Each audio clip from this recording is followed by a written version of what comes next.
बढ़िला DA दरमा और pension रे हेबो एतिकी टंका वृद्धि तेबे कौन रही संपूर्ण अपडेट टी आसंतु जानिबा ता पूर्वरु वीडियोटी को लाइक और शेयर करी चैनल टी को सब्सक्राइब करिबा पई अनुरोध। राम नवमी रे बड़ घोषणा 2% बढ़िला महंगा भत्ता कर्मचारी मुहरे खेलिला खुशी। राम नवमी रे बड़ भेटी सरकारी कर्मचारी माने खुशी खबर पाइछंती। सरकारी कर्मचारी दरमारे एक बड़ वृद्धि हेबाकु जाउछि। सरकार कर्मचारी महंगा भत्ता 2% वृद्धि करिछंती। सरकार नूतन वर्ष आर्थिक वर्ष आरंभ रे महंगा भत्ता और रिलीफ रे 2% वृद्धि घोषणा करिछंती। एही वृद्धि 1 जनवरी 2025 रु कार्यकारी हेबो। सरकारी प्रस्ताव अनुଯାयी डीए को 53% रु 55% को संशोधित करा जायछि। यह एप्रिल 2025 रो दरमा सहित नगद आकार रे प्रदान करा जिवो, जेउथिरे 1 जनवरी 2025 रु बकाया मध्य अंतर्भुक्त करा जायछि। ओडिशा सरकार राज्यर 12,50,000 कर्मचारी एवं पेंशन भोगी को एक बड़ आश्वस्ति देइछंती।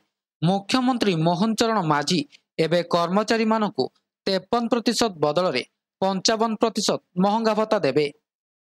राज्य सरकार सप्तम वेतन स्केल अधीन रे महंगा भत्ता और महंगा सहायता 2% वृद्धि करिछंती। एबे कर्मचारी डीए 53% रु 55% को वृद्धि पाइछि। सोशल मीडिया प्लेटफॉर्म एक्स रे सूचना शेयर करी मुख्यमंत्री मोहन चरण माझी लिखिछंती, आर्थिक वर्ष 2025 और 26 आरंभ रे राज्य कर्मचारी और पेंशन भोगी डीए रे 2% वृद्धि को अनुमोदन करा जायछि।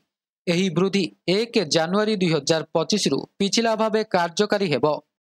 राज्य सरकार को एही निष्पत्ति द्वारा प्राय 8 लाख कर्मचारी एवं 4,50,000 पेंशन भोगी समेत प्राय 12,50,000 लोक उपकृत हेबे। एमाने समस्ते जनवरी 2025 रु वर्धित डीए पाइबे। जनवरी 2025 रु नूतन दर लागू हेबो। कर्मचारी को जीपीएफ अकाउंट रे जनवरी, फेब्रुआरी एवं मार्च मासर बकेया जमा करा जिवो। नगद देय एप्रिल 2025 रु आरंभ हेबो, अर्थात वर्धित डीए सीधा सड़क दरमारे जोड़ा जिवो। 2025 मार्च रे केंद्र सरकार तांको कर्मचारी एवं पेंशन भोगी डीए 55% को वृद्धि करिथिले। एबे ओडिशा सरकार मध्य तांको कर्मचारी मानकु समान सुविधा देइछंती। एहार अर्थ हेउची एबे राज्य एवं केंद्र उभय रे डीए हार समान होई जाइछि।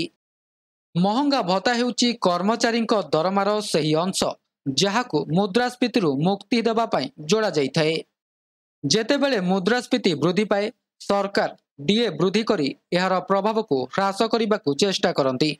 एही वृद्धि केवल दरमा वृद्धि करे नाही बरं अवसरकालीन सुविधा मध्य वृद्धि करे। तेबे यह थिला संपूर्ण अपडेट। वीडियोटी भल लागिथिले वीडियोटी को लाइक करंतु, शेयर करंतु एवं चैनल टी को सब्सक्राइब करिबा को भूलंतु नाही। वीडियोटी को शेष पर्यंत देखिथिबारु आपनको बहुत बहुत धन्यवाद।